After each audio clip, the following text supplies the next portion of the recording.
이제 사명에 대한 부분을 좀 본격적으로 다뤄볼 건데요. 자, 인간에게는 두 가지 생명력이 있다고 그래요. 두 가지. 하나는 살려고 하는 힘, 즉 이제 생존에 대한 힘이겠죠. 두 번째는 이제 사명을 드러내는 힘이라고 그래요. 근데 이제 대부분 한 95% 정도는 뭐 살려고 하는 쪽에 에너지가 다 집중이 되겠죠. 정말 사명을 생각하는 사람이 뭐 100명에 몇 명 정도 될까요? 저는 사명을 이야기하는 사람을 거의 만나본 적이 없어요. 여기 있는 분들은 물론 이제 사명에 대한 인식이 있겠지만은 외부에 뭐 친구들 만나거나 뭐 사회생활 하면서 만나보면은 전부 어떤 돈을 이야기하고 어떤 생존 뭐 살아가는 걸 이야기하지 내가 이 세상에 왜 태어났는지 어떤 의미 있는 삶을 살아야 되는지 죽을 때까지 뭘 해야 되는지 이런 사명에 대해서는 거의 이야기를 하지 않죠. 어쨌든 우리가 그 거듭난 삶을 살기 위해서는 살려고 하는 힘을 뛰어넘어 사명을 드러내는 힘으로 가야 되는데 이걸 좀 세부적으로 보면요 행복이 4단계로 나눌 수가 있는데 자 생존, 안정, 성공, 의미 이렇게 이제 4단계로 나눌 수가 있어요. 그래서 생존을 뛰어넘어 안정된 삶을 살고 안정된 삶을 뛰어넘어 성공적인 삶을 살고 성공을 뛰어넘어 의미 있는 삶을 살면은 어쩌면 가장 이상적인 삶이 아닐까 하는 생각이 듭니다. 그럼 또 이렇게 질문할 수도 있을 것 같아요. 나는 생존도 안 되는데 무슨 의미 있는 삶을 살아? 난 아직 안정을 이루지도 못했는데 무슨 의미를 찾아? 성공을 이루지 못했는데 무슨 의미냐 이렇게 이제 이야기할 수 있습니다. 근데 이제 생존 속에서도 의미 있는 삶을 살 수가 있고 뭐 안정, 성공적인 삶 속에서도 의미는 다 있다는 거죠.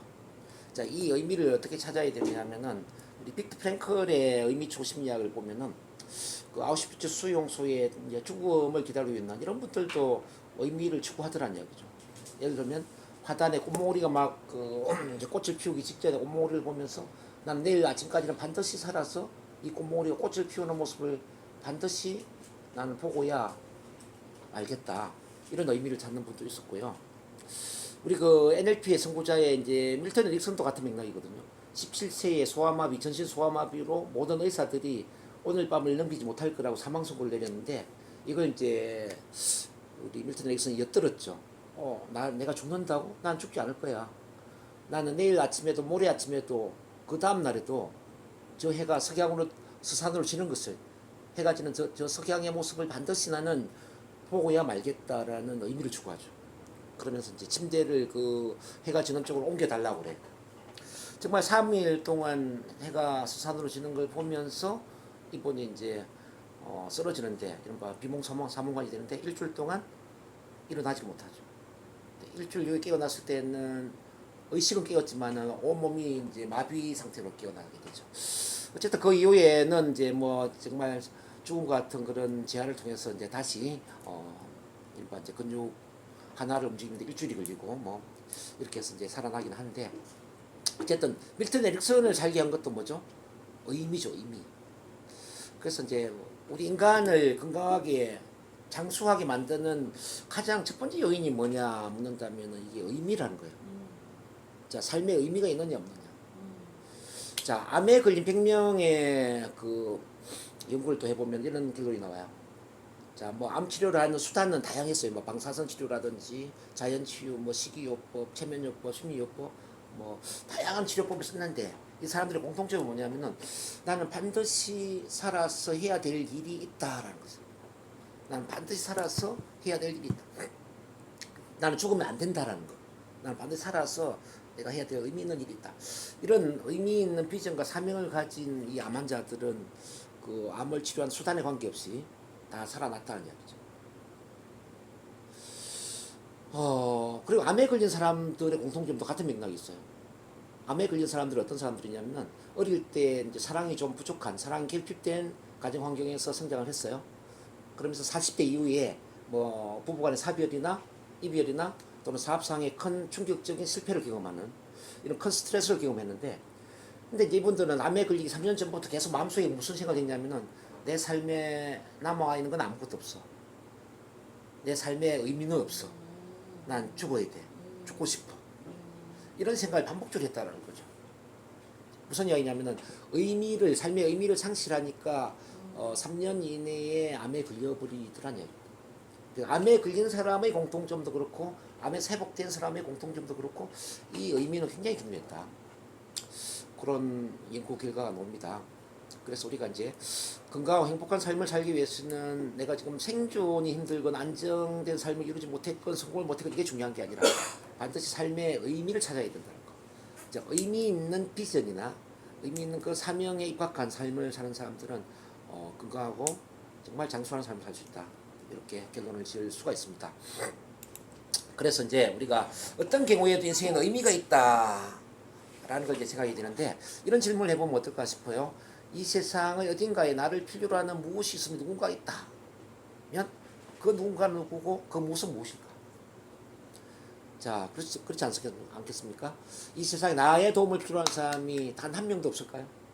분명히 한 명 이상 있을 거거든요. 마치 가정에 나의 도움을 필요로 하는 나의 뭐 아들, 딸이 있고 또 부모님이 있는 것처럼 이 세상에 나의 아들, 딸과 같은 내 부모님과 같은 나의 도움을 꼭 필요로 하는 그 누군가가 있다라는 거죠. 그럼 그 누군가를 위해서 나는 무엇을 할 것인가? 어떤 도움을 줄 것인가? 이런 게 이제 어떤 의미 추구의 시작일 수가 있어요.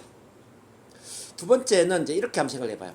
내가 하고 싶은 것을 하는 것이 인생이다라는 보는 그 인생관에서 내가 해야 할 것, 이 세상에 태어난 어떤 의미와 사명을 실현하는 것이 인생이다라는 그 관점, 이 관점의 전환이 필요하지 않을까.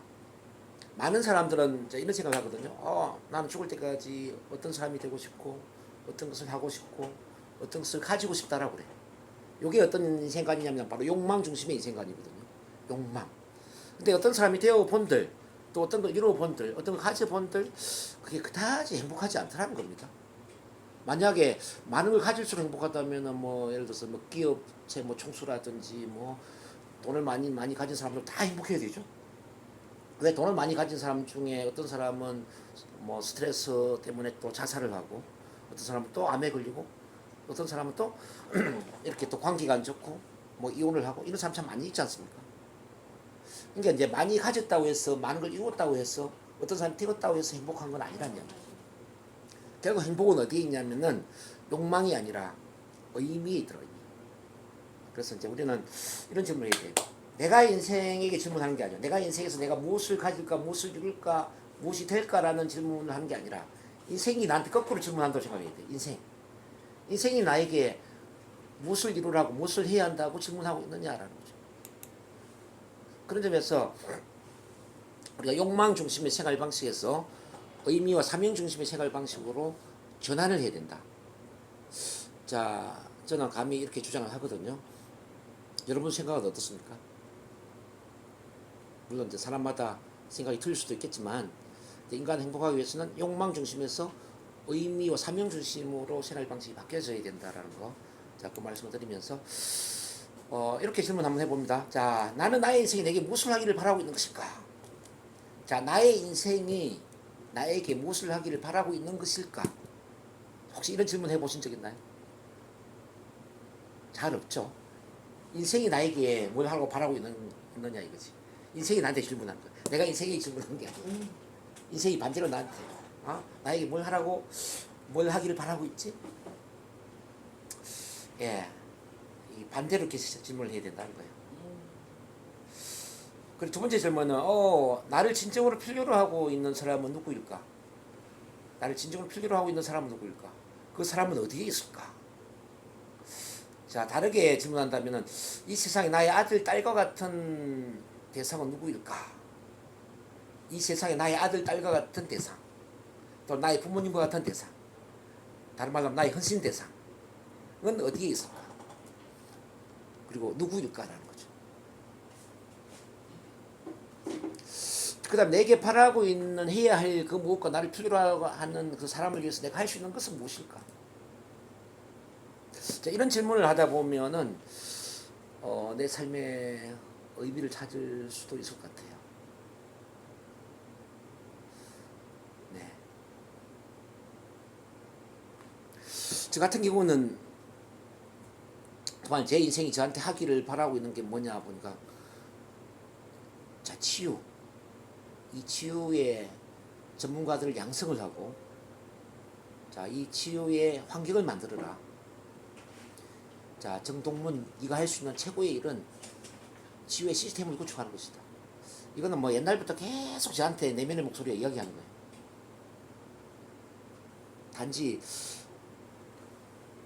1대1 치유 상담이나 뭐 1대1 심리 상담을 끝내지 말고 이 대한민국 사회에 자 제도권에서 할 수 없는, 제도권에서 혜택을 받지 못하는 이런 분들을 치유하는 그 치유의 시스템을 제대로 구축을 했어. 당신이 이 세상을 떠난 이후에도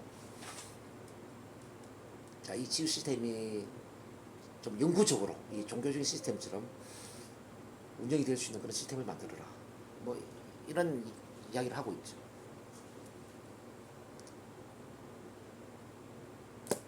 그래서 이제 이 세상에 진정으로 나를 필요한 사람이 누구냐 물으면은 이 제도권에서 혜택을 받지 못하는 그 몸과 마음, 영혼에 상처와 아픔이 있는 사람들, 제도권에서 혜택을 받지 못하는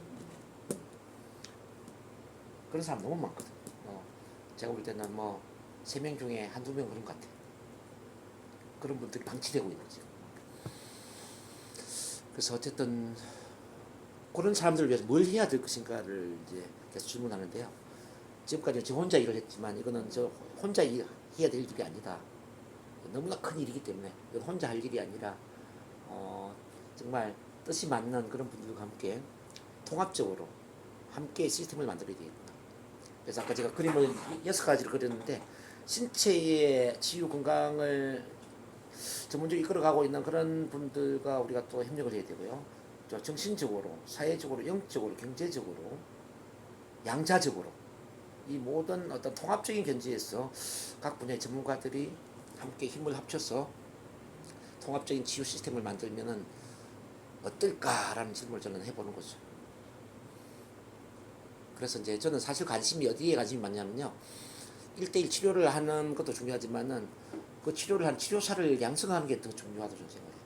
한 분의 치료사를 잘 양성을 해서 저를 대신해서 치료할 수 있는 이런 분들이 전국적으로 뭐 센터도 열고 또 같이 시스템을 또 만들어 나가는 뭐 협력하는 이런 걸 저는 많이 생각하죠.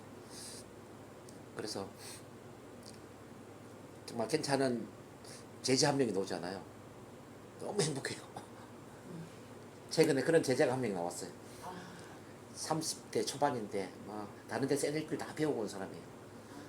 NLP 다 배웠는데 아무리 배워도 어떻게 이렇게 응용을 하고 활용을 해야 될지 모르겠다. 근데 우연히 제 동영상을 보다 보니까 NLP 세미를 너무 잘 다루고 있는 것 같아서 지도를 받기 위해서 왔다고 이야기를 하더라고요. 네, 남자분. 그래서 지금 뭐 키워볼까? 오른팔 왼팔 있잖아요. 이렇게 내 오른팔 한번 키워볼까? 뭐 이런 생각이 들기도 하죠. 이제 그런 분들을 이제 뭐 예수님이 12제자를 만들어내는 것처럼 이렇게 치유의 전문가들을 양성하는 게 저는 또 하나의 비전이에요. 그분들과 함께 전국 시스템을 만들고 싶죠. 어쨌든 제 힘을 벗어나는 부분은 또 같이 협력하고 이렇게 통합적으로 해나가면 참 좋겠다는 생각이 들고, 나중에 제가 비전 로드맵에서 소개를 하겠지만은, 그래서 저는 지리산이라든지 좀 영산에 치유의 메카를 세우고 싶어요. 그 치유의 메카에는 뭐 예를 들어서 1박 2일 세미나도 가능하고요. 또는 뭐 거기 숙식 제공도 하면서 뭐 암 환자라든지 이런 분들은 그냥 뭐 일주일 한 달, 2달 뭐 숙식을 하면서 치료하는 시스템도 다 가능할 수 있는데, 거기에 이제 신체적인 치료 시스템, 우리 이제 약사님이 하는 그런 여러 시스템들이 저는 들어왔으면 좋겠고요. 정신적인 시스템에는 뭐 제가 하는 이런 NLP라든지 체면이라든지 심리치료, 뭐 자존감, 자아 강화를 위한 마음치유 시스템이 들어왔으면 좋겠고, 그 다음에 사회적인 건강 시스템에는 이제 인간관계 시스템, 참만남 친미가족처럼 이렇게 이제 관계, 사랑의 관계를 통해서 서로 지지하고 응원하는 그런 관계 속에서 치유되는 시스템이 만들어졌으면 좋겠고요. 영적인 시스템, 이거는 어떤 우리 유상수 선생님처럼 이제 명상이라든지 또 삶의 의미를 찾아주고 또는 비전 사명을 찾아주면서 그러면서 이제 자기 스스로의 태어난 의미를 찾고 자기 스스로 자아를 찾아가는 그런 프로그램이 있었으면 좋겠다는 생각이 들고요. 그러면서 또 이제 경제적인 시스템이 참 중요하다고 생각을 해요. 사람들이 돈이 없잖아요. 그래서 그런 구조 속에서 또 돈도 좀 해결될 수 있는 뭔가 있으면 좋겠다.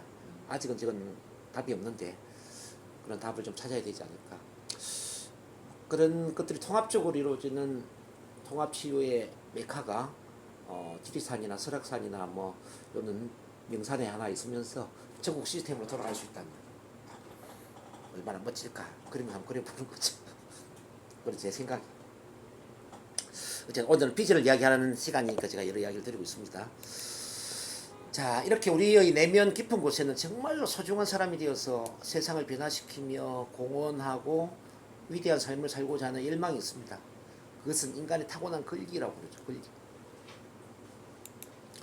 자, 그럼 이제 사명이 뭔지 본격적으로 좀 이야기를 해보는데, 사명 다른 말 미션이죠. 이 사명은 어떤 집단이나 개인의 미션은 종종 그들에게 달성되도록 맡겨진 목적이나 일을 의미하기 위해서 종종 사용이 된다 그래요. 네. 그러니까 이제 미션은 종종 그들에게 달성되도록 맡겨진 목적이나 일을 의미한다. 오케이, 이해되시나요? 자, 가장 넓은 의미에서 미션은 일부러 속해 있는 보다 큰 시스템과 관련해서 개인이나 집단의 역할이나 목적과 관련된다. 즉, 예를 들어서 다른 무엇과 관련해서 그들이 누구인가, 그들의 목적이 무엇인가와 관련이 된다 이거죠. 좀 말이 어려운데 이렇게 이해를 하시면 됩니다. 자, 내가 속해 있는 시스템 속에서, 잘 보세요. 내가 속해 있는 시스템은 뭐죠? 가족, 직장, 지역사회, 국가, 세계, 우주, 이렇게 시스템 맞습니까? 자, 이 시스템 속에서 나의 독특한 역할은 무엇인가? 나의 독특한 역할은 무엇인가? 그리고 나의 헌신 대상은 누구인가? 자, 그들에게 뭔가 기여할 수 있도록, 공헌할 수 있도록 맡겨진 임무와 미션은 무엇인가? 와 관련된 게 바로 이제 사명이라는 거죠. 근데 이 사명은 개인만을 위한 게 아니에요. 자, 이 미션은 집단이나 개인이 참여하고 있는 보다 큰 시스템과 관련되어 있기 때문에 개인만을 위한 게 아니에요. 예를 들어서 사명이 잘 먹고 잘 사는 것이다. 이건 사명이 아니겠죠. 만약 회사의 사명이 우리 직원들이 돈을 많이 벌도록 돕는 것이다. 이렇게 하면 사명이 안 되겠죠. 뭐냐면 사명은 개인을 뛰어넘는 것이고 그 집단을 뛰어넘는 것이 되어야 된다. 이게 이해되시나요? 개인만을 위한 이런 거는 사명이 아니다. 이거지. 개인을 초월해야 된다. 그러니까 집단의 사명은 집단을 초월해야 된다. 그래서 개인의 미션은 개인 자신에게만 단지 도움이 될 수는 없는 것이고요. 자, 집단의 미션, 집단 그 자체만 도움이 될 수 있는 게 되면 안 되겠죠. 반드시 개인의 미션은 개인이 특별한 어떤 시스템과 관련해서 이바지하고자 하는 어떤 목적, 이른바 기여하거나 성취하기 위해서 맡겨진 그런 것과 관련이 되어야 된다. 자, 예를 들어서 우리 약사님 같은 경우에는 지금 이제 자연치유 시스템 갖고 있는데요. 예를 들어서 나의 자연치유 시스템을 통해서 나는 돈을 많이 버는 것이다. 이렇게 하면 이거는 사명이 될 수가 없는 거죠. 꿈은 될 수 있죠. 이 자연치유 시스템에 대해서 나는 빚을 갚는 것이다. 이런 거는 꿈은 되는데 사명이 될 수가 없다는 거죠. 그러니까 나를 뛰어넘어서 누군가한테 도움이 돼야 돼요. 그러니까 자연치유 시스템을 통해서 제도권 밖에 힘들어하는 그런 분들이 건강하고 행복한 삶을 살도록 돕는 것이다. 이렇게 한다면 어때요? 이건 미션이 될 수 있겠죠. 어떤 사람에게 도움을 줄 수 있는 것이니까. 우리 이제 유상숙 선생님 명상 프로그램도 마찬가지죠. 자, 명상을 통해서 나는 행복해지는 것이다. 마음의 평안을 누리는 것이다. 이렇게 하면 이거는 개인만을 위한 것이잖아요. 이건 꿈은 되지만 미션이 될 수가 없겠죠. 그러면 I'm teachings를 가지고 우리가 사명을 찾는다면 어떻게 이야기 되어야 될까요? 나는 I am teachings 프로그램을 통하여 자, 마음이 힘든 모든 사람들이 마음의 평안을 누리고 행복한 삶을 살도록 돕는 것이다. 이렇게 한다면 어때요? 이건 사명이 될 수 있겠죠. 자, 그래서 이제 이 미션 사명이라는 것은 개인만을 위한 것이 아니라 개인을 뛰어넘어서 누군가에게 자, 기여하거나 공헌할 수 있는 그런 것이 되어야 된다. 그래서 내가 속해 있는 시스템 속에 누군가에게 자, 도움이 될 수 있는 또는 기여하거나 성취할 수 있도록 맡겨진 그런 임무, 그런 일이 바로 이제 미션 사명이다 이렇게 볼 수 있습니다. 그런 점에서 이제 미션은 우리가 일부러 참가하고 있는 보다 큰 시스템 안에 우리의 역할과 관련하고 정의되어야 된다는 거, 이걸 이제 말씀드립니다. 자, 사명에 대한 이해가 좀 되시나요? 이 사명을 잘 이해해야 돼요. 이제 이 사명이 있는 사람과 없는 사람의 차이는 뭐냐면은 사명이 없는 사람은 개인화된 삶을 살잖아요. 뭐 그냥 나 혼자 잘 먹고 잘 산다 이게 목적이잖아요. 근데 개인화된 삶 속에서 절대 행복할 수가 없거든요. 행복이라는 것은 뭔가를 나누는 거죠. 나로 인해서 누군가가 행복해질 수 있을 때 내가 행복한 거죠. 행복은 향수와 같아가지고 향수를 많이 뿌리면 향수는 그 사람에게만 뿌리는 게 아니라 나에게도 뿌려지는 거잖아요. 그렇지 않나요?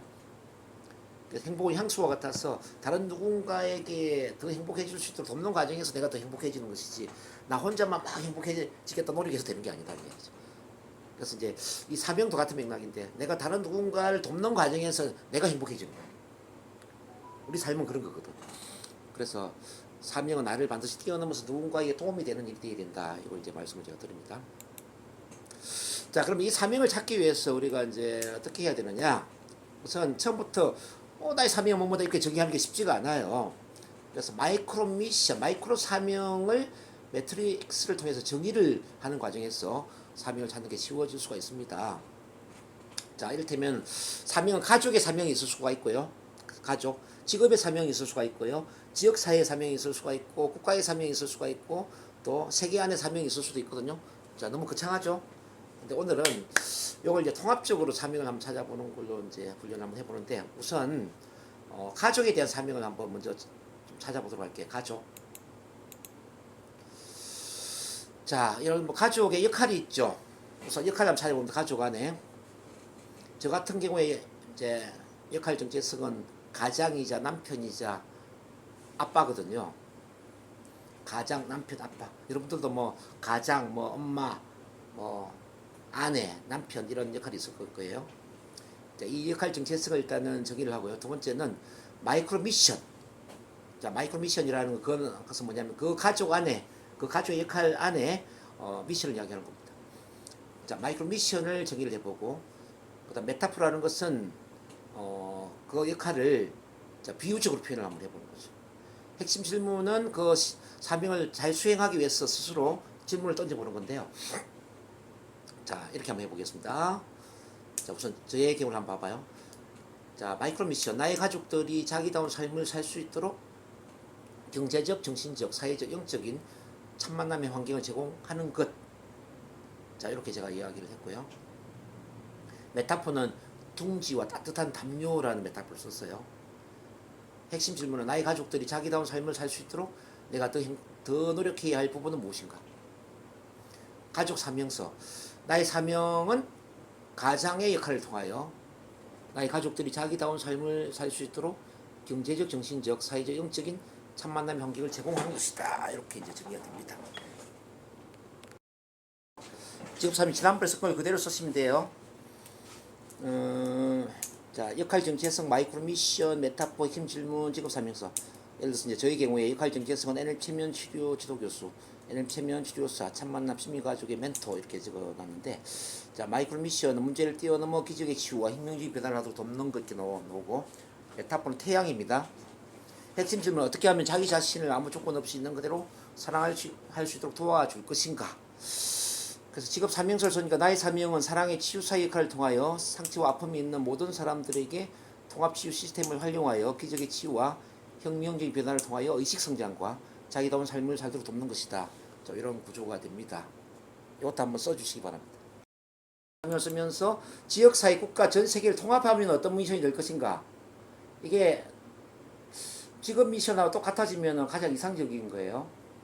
그러니까 지역사회, 국가, 전 세계를 위해서 역할 정체성이 뭐냐, 뭐 마이크로 미션이 뭐냐, 메타포가 뭐냐, 핵심 질문, 인생 사명서가 나오는데요. 이제 저 같은 경우에 역할 정체성은 사랑의 치유사입니다.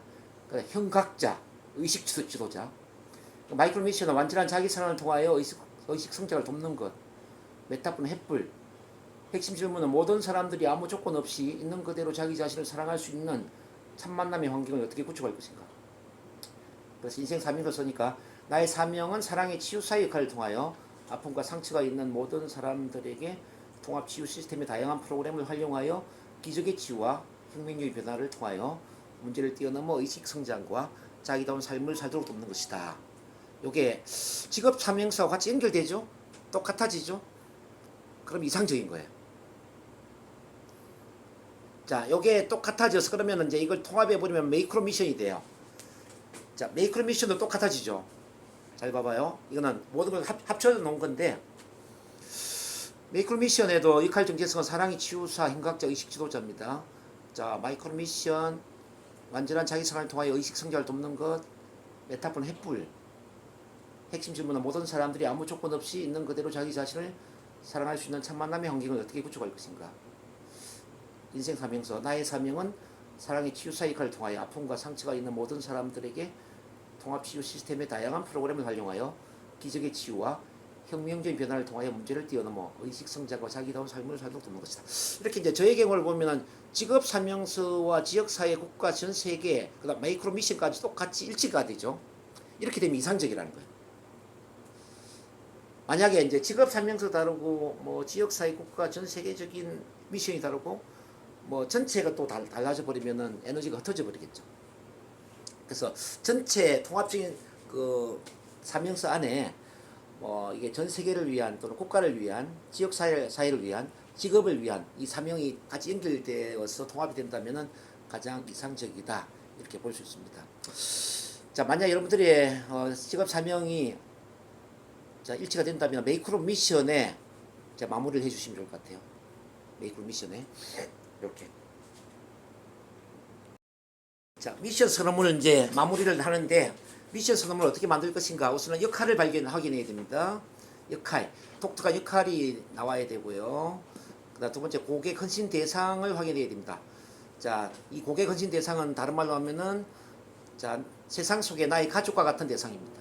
세상 속에 나의 아들, 딸, 나의 부모 같은 역할. 그다음 핵심 역량을 표현해야 됩니다. 어떤 기술이나 방법론이 당신을 독특하게 만드는가. 나만의 어떤 기술, 방법론을 제시를 해야 되고 그 다음에 핵심 가치를 반영해야 돼요. 그리고 본질적인 서비스를 설정한다. 그래서 제가 형식을 만들었는데 어떻게 만들었느냐 한번 볼게요. 자, 나의 사명은 어떤 역할을 통하여 뭐뭐에게 뭐뭐를 활용하여 뭐뭐 하도록 돕는 것이다. 이 구조로 완성이 되면은 이제 완벽한 사명 선언문이 만들어지는 겁니다.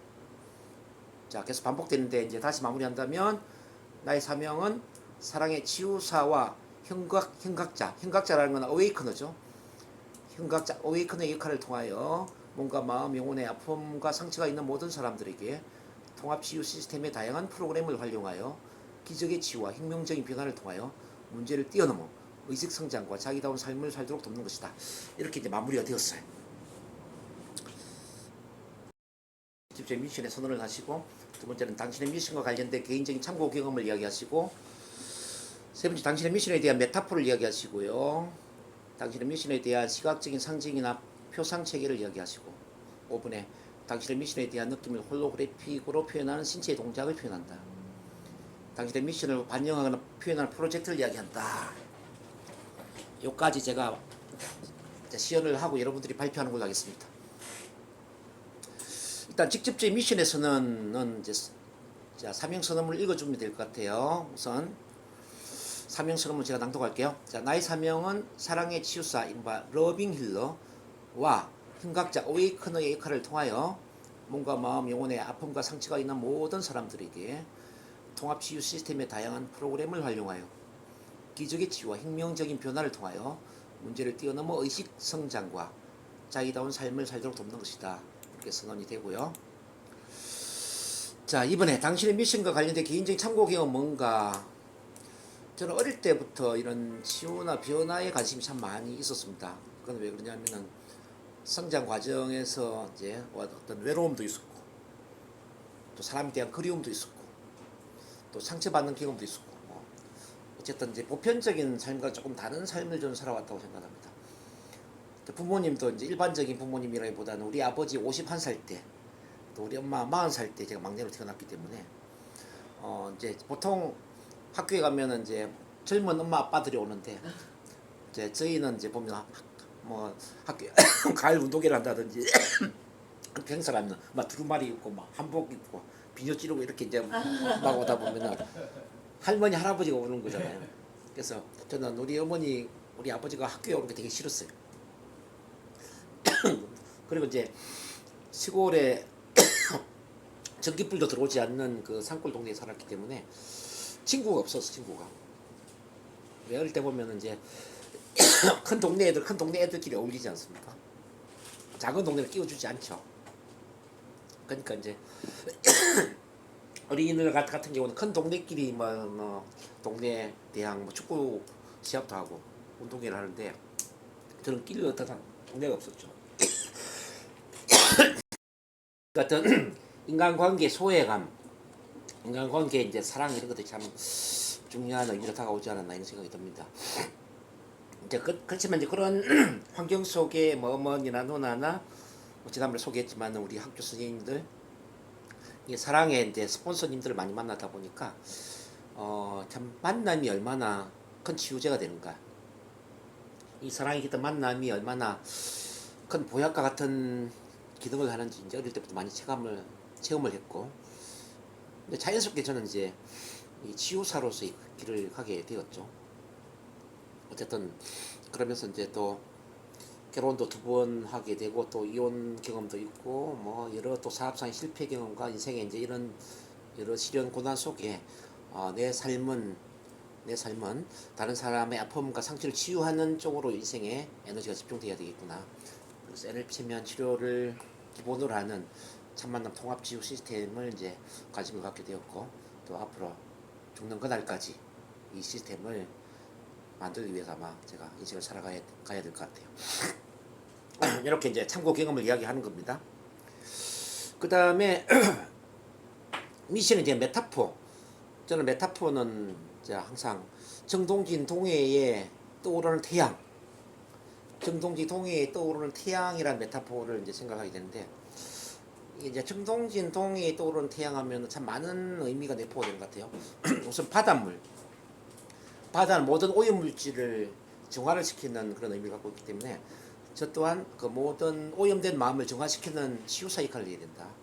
그래서 뭐 우울증, 불안증, 공포증 뭐 이런 힘든 마음들을 치유하는 그 치유사의 정화 능력이 참 중요할 것 같고, 그 다음 태양은 또 이 세상을 온전히 밝고 환하게 비추는 역할을 하기 때문에 저 또한 사람들의 어두운 마음을 밝고 환하게 비춰주는 그런 빛이 되어야 된다.